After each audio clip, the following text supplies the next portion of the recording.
அதாவதுங்க, தேசிய ஜனநாயக கூட்டணிங்கிறது பெரிய சமுத்திரம் மாதிரி. தமிழ்நாடுன்னு வர்றப்ப அம்மாவுடைய கட்சி அதுல தலைமை ஏற்கனவே சொல்லியிருக்காங்க. அதுல என்ன உங்களுக்கு அதுல என்ன பிரச்சனை இருக்கு? நீங்க தான் அது நேற்று உள்துறை அமைச்சர் உங்களுடைய கேள்விகளுக்கெல்லாம் பதில் சொல்லியிருக்காரு.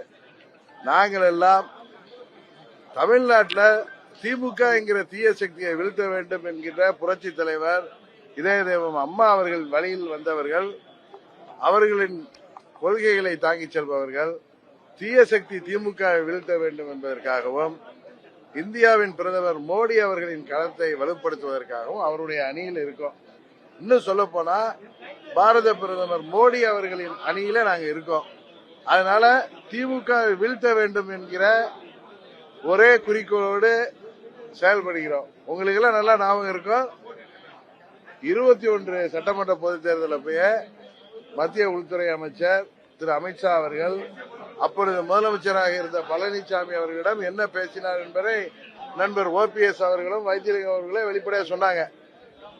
அதையெல்லாம் மனதில் வைத்துக் கொண்டு நீங்கள் புரிந்து கொள்ள வேண்டும், 26ல திமுகவை வீழ்த்துவதற்கு அம்மா மக்கள் முன்னேற்ற கழகம் உறுதியாக இருக்கிறது. நாங்கள் தொடர்ந்து செயல்படுவோம். இல்ல இன்னும் யாரும் தொடரும்.